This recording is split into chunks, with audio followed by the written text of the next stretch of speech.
Salve, salve! Sejam todos bem-vindos ao canal do professor Alex Nina. Hoje vamos falar de participação social no planejamento público.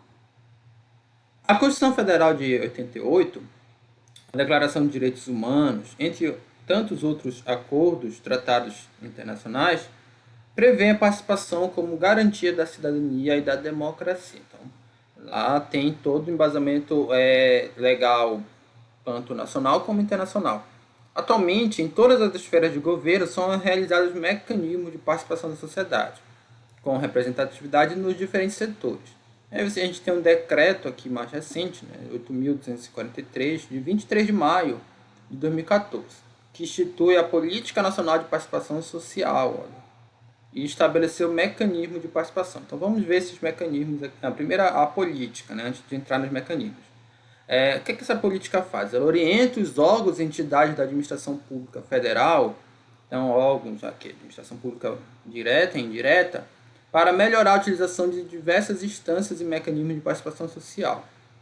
Então permite um maior grau de aderência social às políticas públicas e contribui para o aumento da transparência e da eficácia da administração pública. Quais são esses mecanismos? Primeiro, a sociedade civil, que são cidadãos, os coletivos, os movimentos sociais, institucionalizados ou não, suas redes, suas organizações. Depois você tem os conselhos de política públicas. Então você tem instância colegiada, permanente, instituído por autos normativos, de diálogos entre a sociedade civil e o governo para promover a participação no processo decisório e na gestão de políticas públicas. Então, todo o tema você tem conselho. Você tem conselho de meio ambiente, conselho de educação, em que participam diversos atores da sociedade, do setor empresarial e do governo, né, onde se discute esses temas. Você tem as comissões de políticas públicas.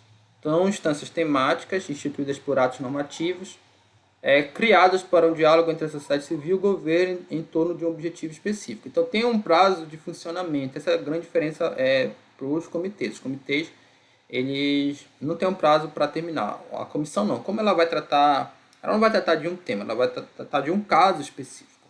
Então, acabou esse caso, a comissão é desfeita, tá?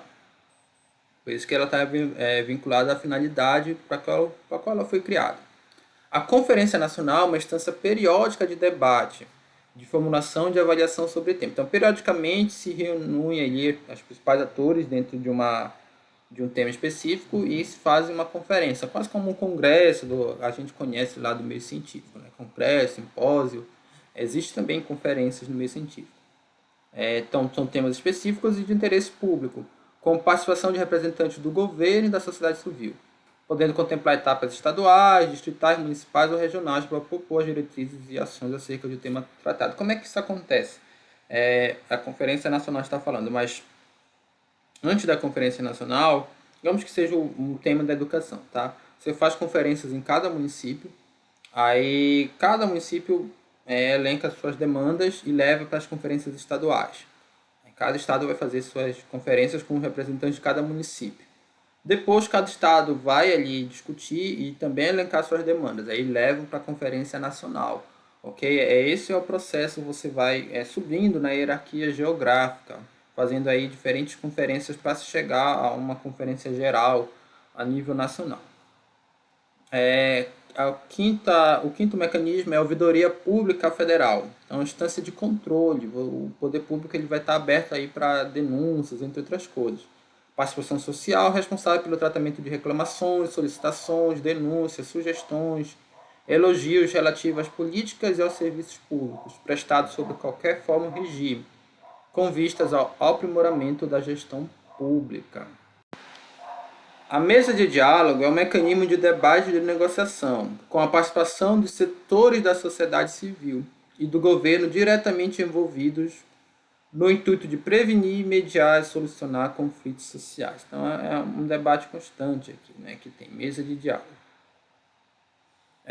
Tem os fóruns interconselhos. Então, são mecanismos para diálogo entre representantes dos conselhos e comissões. Então, lá tem um conselho de educação, conselho de meio ambiente. Eles podem conversar entre si. Então, são os fóruns interconselhos. funciona muito como uma conferência, né? Vai ter quase que um encontro. No intuito de acompanhar as políticas públicas e os programas governamentais, formulando recomendações para aprimorar sua intersetorialidade e transversalidade, ou seja, a integração das políticas públicas, né? Você tem a audiência pública, que é mecanismo participativo de caráter presencial, consultivo, aberto a qualquer interessado, com a possibilidade de manifestação oral dos participantes, cujo objetivo é subsidiar decisões governamentais. Então, Consórcio de Belo Monte, você teve lá uma série de audiências públicas em que qualquer pessoa, estando fisicamente, naquela época era físico, podia participar. Você pode ter audiência pública, acredito que agora você já tem audiência pública online, né? Principalmente nesse contexto de pandemia. Eu não sei como é feita a gestão dessa audiência, sei lá, plataformas como o Google Meet, enfim, mas tradicionalmente ela era presencial e as pessoas participavam da audiência pública. No caso de Belo Monte, teve até uma situação que um engenheiro lá da Consórcio da Norte, ele estava palestrando, explicando lá o ponto de vista da empresa e os índios se revoltaram, até deram uma teçadada nele. Isso deve ter aqui no YouTube vídeo sobre isso, né? Então, teoricamente não é para ter esse tipo de situação, mas quando você tem um debate tão caloroso como foi a construção da hidrelétrica, você tinha muitas audiências não terminaram por conta de agitação ali das partes interessadas. Você tem a consulta pública, que é um mecanismo participativo. Tem um prazo definido de caráter consultivo, aberto a qualquer interessado, tá? Que visa receber contribuições por escrito da sociedade civil sobre determinado assunto, na forma definida de seu ato de convocação. Hoje, principalmente online, né? O governo abre consulta pública sobre, sei lá, qualquer tema de interesse. E o ambiente virtual de participação social. Então, olha lá, mecanismo de interação social que utiliza tecnologias de informação e de comunicação, em especial a internet, para promover diálogo entre a administração pública federal aqui, né, e a sociedade civil. Eu poderia colocar a administração pública como um todo, não vou me limitar aqui à federal, porque você tem as instâncias estaduais, municipais e o próprio Distrito Federal. Então, a bibliografia básica aí da nossa disciplina é o Ferreirinha, Planejamento Governamental. Essa é a última aula e a gente falou bastante de planejamento estratégico, mas mesmo falando muito foi o básico, algo extremamente complexo. Quando a gente falou de ciclo orçamentário, de orçamento de modo geral, né, envolvendo ciclo orçamentário, também foi a nossa quarta unidade. Bem básico, tem muito mais coisa. No curso de administração da Unifap, você tem uma disciplina optativa sobre orçamento, que engloba de forma mais detalhada, tá? Só que a gente falou mesmo o básico. Eu espero que vocês tenham gostado da disciplina, dos nossos feedbacks nas questões que nós ainda vamos fazer. E é isso, pessoal. Até a próxima.